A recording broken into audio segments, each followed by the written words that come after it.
تھے کہ یہ مسئلہ ہے کیا، وہ ان کے پاس لے گئی ان کو، حالانکہ اب آپ اللہ کے رسول ہیں اور برکہ بن نوفل ایک عام انسان ہے، لیکن حضرت خدیجہ کی نظر میں وہ چونکہ عالم تھے، مسئلے کو سمجھنے والے تھے، رشتہ دار بھی تھے، خیر خواہ بھی تھے، اچھے اخلاق والے تھے، تو ان کے پاس لے گئی۔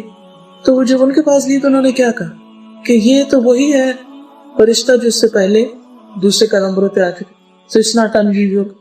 تو ہو سکتا ہے آپ کسی ڈاکٹر کے پاس لے جائیں یا کسی ایسے شخص کے پاس کہ جو اس معاملے کو سمجھتا وہ بتائے کہ جو آپ پر اس وقت تکلیف ہے اس میں آپ تنہا نہیں ہیں، ایسے یا اس سے زیادہ تو فلاں فلاں فلاں پر بھی ہے۔ تو جب انسان اپنے سے اوپر والوں کو دیکھتا ہے تکلیف میں، وہ کہتا ہے ہاں بھائی اور لوگوں کے اوپر کیا گزر رہی ہے، تو اگر میرے اوپر تھوڑی سی مشکل آ گئی کوئی بات نہیں۔ دوسرا انہوں نے کیا کہا کہ کاش میں اس وقت زندہ ہوں جب آپ کی قوم آپ کو نکال دیتی، یعنی مستقبل کے بارے میں تھوڑا سا الارم دے دیا، یعنی صرف ہوپ پہ نہیں رکھا بلکہ تھوڑا وارن بھی کیا کہ آئندہ یہ ہو سکتا ہے۔ تو حضور صلی اللہ علیہ وسلم فرمائے کہ کیا میری قوم مجھے نکال دے؟ کہاں تم جیسے جب بھی آئے ان کے ساتھ یہی ہوا، کاش میں جوان ہوتا تو میں آپ کا بھرپور ساتھ دیتا، اپنی سپورٹ کا بھی یقین دلایا۔ تو کسی ایسے موقع پر جب وہ جاب کے لاس کی وجہ سے یا کسی بیماری کی وجہ سے پریشان ہو تو یہ نہ سوچیے یہ تو شوہر ہے اور میں بیوی ہوں اور میری تو اتنی عقل نہیں، میں کیا کہوں، نہیں، اچھے وقت کو یاد کیجیے، نعمتوں کو یاد کیجیے، خوشی کے وقتوں کو یاد کیجیے، نعمتوں کو گنیے، اور پھر کسی ایسے کے پاس لے جائیے جو آپ سے زیادہ بہتر کاؤنسلنگ کر سکتا ہو یا علاج کر سکتا ہو یا مشورہ دے سکتا ہو یا کوئی راہ دکھا سکتا ہو، کیونکہ اب آپ پر ذمہ داری دوہری آ گئی۔ لیکن آپ نے خود نہیں پریشان ہونا کہ آپ ہاتھ پاؤں چھوڑ بیٹھے، نہیں، آپ صحابیات کے رول کو یاد کریں کہ حضرت خدیجہ جو مکہ کی مالدار ترین خاتون تھی، جب ان کا سامان مکہ میں آتا تھا نا اونٹوں پہ لد کے، تو مکہ کی زمین پتھریلی ہے لیکن اونٹوں کی کثرت کی وجہ سے وہ زمین دہلنے لگتی تھی، اتنی مالدار عورت تھی۔ لیکن آپ کو معلوم ہے کہ چند ہی سالوں کے اندر سارا مال و بزنس ٹھپ، اور آپ کو حضور صلی اللہ علیہ وسلم کے ساتھ شیب ابی طالب میں جانا پڑا۔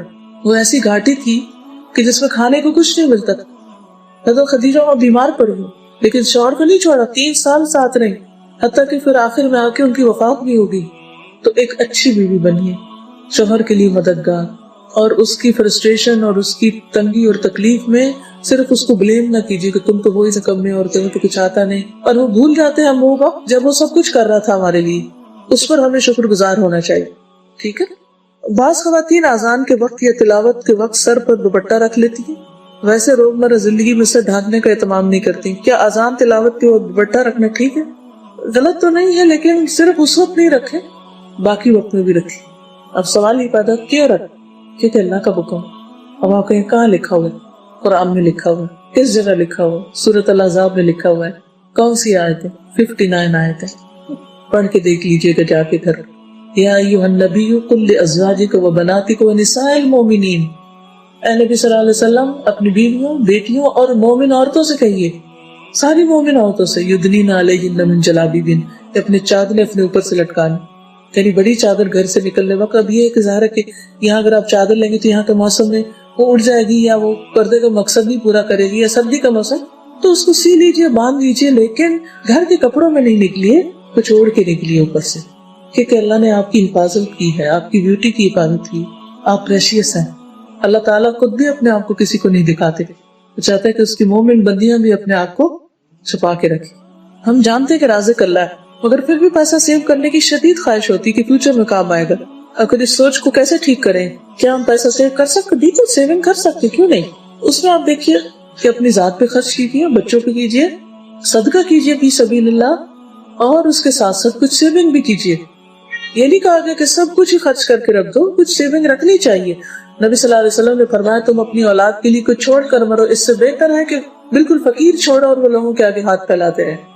لیکن یہ نہیں کہ سب کچھ سیو ہی کر دیں اور اپنے لیے کچھ بھی نہ کریں، نہ کھائیں نہ پیئیں اور نہ ہی کسی کو صدقہ خیرات کریں، اور پیچھے سے بچے پھر اس مال سے صرف عیاشی کرتے ہیں اور بگڑ جائیں۔ یہ نہیں کرنا چاہیے۔ یہ آیت کریمہ پڑھنے کے بارے میں نے پوچھا ہوا ہے، میں ہمیشہ ہی سوچتی ہوں کہ آیت کریمہ کا مطلب کیا ہے۔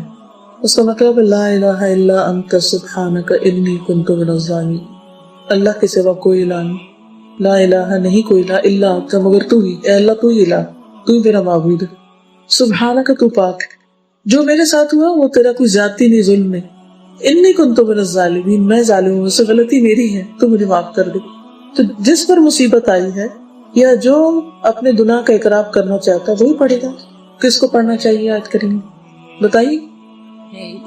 جس پہ مشکل ہے وہ خود اپنے لیے پڑھے گا نا. کیونکہ اگر آپ لوگوں کو بلا کے کہتے ہیں وہ کہیں کہ میں ظالم ہوں، وہ آپ کے بہاف پہ کیوں کہیں گے میں ظالم ہوں؟ یہ تو اپنے بہاف پہ کہیں گے نا. تو اس لیے ہر کوئی ضرور پڑھے مگر اپنے لیے پڑھے. اس میں آتا ہے انی، بے شک میں، کنت من الظالمین، میں ظالموں میں سے ہوں. کتنا پڑھے؟ جتنا مرضی پڑھے، ہمیں کوئی تعداد نہیں بتائے گی. کہتے لاکھ دفعہ پڑھے، کیوں لاکھ پہ پابندی لگاتے؟ 100 لاکھ دفعہ پڑھے، جب تک مسئلہ حل نہیں ہوتا پڑھتے جائیں. لیکن لاکھوں دفعہ کے مقابلے میں چند دفعہ رو کے پڑھا ہوا، عاجزی سے پڑھا ہوا زیادہ افیکٹو ہے، کوالٹیٹیو ہے. ہم کوانٹٹی پہ جاتے ہیں. تو یہ جو ہم خود ہی طریقے ایجاد کر لیتے ہیں نا، یہ اس سے بہتر ہے جو ہمیں اللہ تعالیٰ نے بتایا ہے. کہتے کہ آپ بتا سکتے ہیں کہ جب کوئی فوت ہو جائے تو کیا کرنا چاہیے. اس کے اوپر میں نے پوری کتاب پڑھائی ہے، میرا جینا میرا مرنا. اس میں بہت تفصیل سے لکھا ہوا کہ وفات سے پہلے کوئی بیمار ہے تو کیا کرنا چاہیے، جب وفات ہو جائے تو اس دن کیا کیا کرنا چاہیے، اور پھر جب دفنا دے تو اس کے بعد کیا کیا کرنا چاہیے. سب سے زیادہ جو چیز آسانی سے ہم کر سکتے ہیں وہ دعا ہے. چلیے چونکہ وقت ہو چکا ہے اس لیے زیادہ چاہتی ہوں